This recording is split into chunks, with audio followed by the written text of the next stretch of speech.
કેમ છો? તો ઇટ્સ માય ન્યૂ ફાળુ બ્લોગ. તમારા સમય સ્વાગત એક નવા ફાળુ બ્લોગમાં. તો આજે કહેવાય છે, તો આજે 21 તારીખે 21 જૂન, એટલે આજે આપણો લાંબામાંથી લાંબો દિવસ આવે 21 જૂનનો, અને નાનકડી રાત હોય આજે વાળી. તો આજે સવાર થઈ ગઈ અને આજે અજવાળું બી વધારે લાગેલું એના હિસાબે. તો આજે 21 તારીખે પર આજે હે સન્ડે માને તો દિવસ લાંબો હોય. તો આજ જોશું આપણે. તો આજે વિચાર આપણે દુકાન જવાનો જશું અને તમને બાકી બતાવશું કે કેટલા જલ્દી અમે રિટર્ન થઈ રહ્યા ને કામ કેટલું. બે ગાડીઓ તો ઊભી છે, જેમ કે તમે લાસ્ટ બ્લોગમાં જોયો હશે.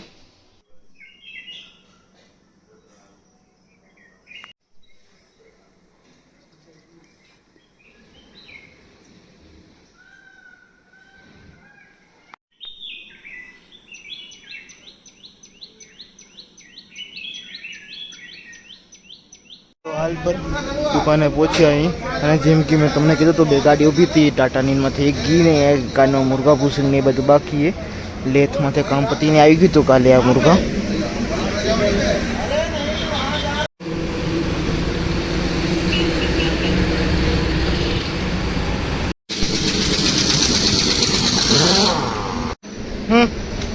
કાંઈ ઇધર ही रख दूं.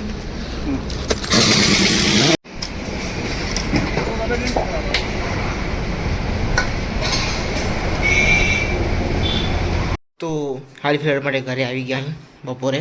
હમણાં 4:30 જેવા થયેલો, 4:35 આપણે. અને તમને આજનો હું બતાવું માએ કેવા આજે જોઈએ કોરે તમે. એવું હોય તો બહાર જઈને બતાવું.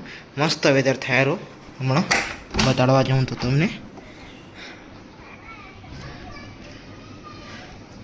હા જોઈએ કોરા, એટલે આજે સાંજનો વરસાદ પડવાનો ઉમ્મીદ છે. પર આ બધા વાદળ અગર ભેગા થઈ ગયા તો રાતના, કેમ કે અમારે ઓલી બાજુ જે કહેવાય ને ચીખલી બાજુ સાપુતારા બાજુ, ત્યાં હમણાં જે ઊંધી છે તે ઊંધી વરસાદ પડેલો આઈડિયો હોય, જ્યાં સુધી વાદળ અને કાળા વાદળ અને એના હિસાબે હવે આગળ જે થશે એ તમને બતાડવામાં આવશે ને બાકી બ્લોગ એન્ડ કરવામાં આવશે. તો હાલ ફિલહાલ પર હવે શું કે 7 વાગવામાં ફક્ત અને ફક્ત 10 મિનિટ બાકી, અને જે તડકો આ બાજુ હોય, એટલે કહેવા જઈને તો આજનો જ દિવસ છે 21 જૂન, એટલે કે લાંબામાંથી લાંબો દિવસ આજે છે. લાંબો દિવસ એટલે 13-14 કલાકનો દિવસ છે આજે, અને આજની રાત નાનકડી છે. એટલે આજે જોઈ કેટલા વાગ્યા ઊંધી અજવાળું રહેરું, કેમ કે જો તડકાના હિસાબે જો તડકો અહીંયા મતલબ આપણે તડકો નહીં કે સૂરજ ત્યાં અને જ્યાં ઊંધી હનુમાન ત્યાં ઊંધી લાસ્ટ 8 વાગ્યા ઊંધી. એમ તો 7:30 અંધારું થવા માંડી જાય, અંધારું થઈ જાય ટિંટ કરીને અડધારું, પર 8-8:30 વાગ્યા ઊંધી ઘેર રાખી અજવાળું રહેશે આખું. આવું જેવું અજવાળું દેખાય એવું ઘી રહ્યા પર હવે જોઈ આજે ખુલાસો કરી તમે બ્લોગમાં બને રહેજો. તો હાલ ફિલહાલ માટે તમને હમણાંનો મોસમ બતાવું.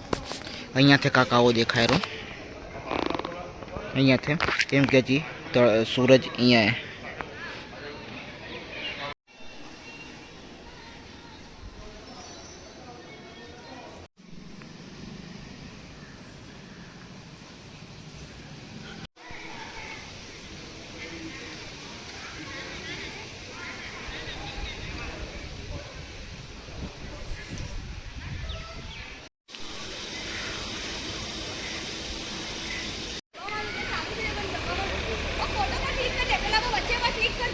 તો હાલ ફિલહાલ પર મેં ઘરના ઉપર ચડ્યો હું તમને સ્પેશિયલ બતાડવા હતું.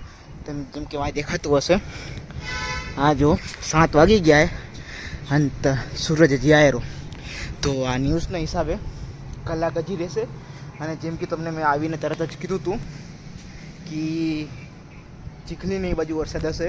તો આ જો જેમ કે સૂરજ આ બાજુ હોય એના ઠીક ઓ બાજુ, આ બાજુ ચીખલીને સાપુતારા બાજુ આવે. અહીંયાથી હાઈવે અહીંયાથી જવાયરું, અને આજે વાદળ દેખાયા ને ત્યાંથી છૂટા પડ્યા. તમને ઝૂમ કરીને બતાવું એટલે ઉ બાજુ કાળા વાદળ દેખાય, એટલે વરસાદ ના ત્યાં વરસાદ પડીને છૂટા પડ્યા. આગળ વાદળ અગર હટીને અહીંયા આ બાજુ આવ્યા, બાકી અહીંયા વાદળ તો હે જ, પછી ભેગા થઈને આ હજી કાળા હે, એટલે વરસાદ પડવાનો ચાન્સ છે અગર ગરમીથી. જેમાં હમણાં તો અહીંયા હવા લાગી રહી એટલે કાંઈ નક્કી ના કહેવાય. અને વેધર બી બતાવ્યું કે રાતના 51% વરસાદ પડ્યા ખેરો. તો હવે આવું કાં કે મોસમ આયરો આજનો. તો આ વ્લોગને કરવું એન્ડ હાલ પર. આવું કાંક હતો વ્લોગ અમારો. તો એમ તો આ જૂન પહેલાં જોવા નહોતું મળતું, પણ આજે જોયું હોય લોંગેસ્ટ ડે અહીંયા. પહેલાં અમેરિકાની એ બાજુ રહેતું, અહીંયા શોર્ટ જ રહેતું એકોર્ડિંગ અર્થ પર એના ઉપર. તો આ વ્લોગને કરીએ એન્ડ. તમને મળું બીજા ફાળું વ્લોગમાં, ફાળું વસ્તુ સાથે, કાંક ફાળું ઇન્ફોર્મેશન સાથે. તો thank you for watching till and. તમને મળું બીજા વ્લોગમાં.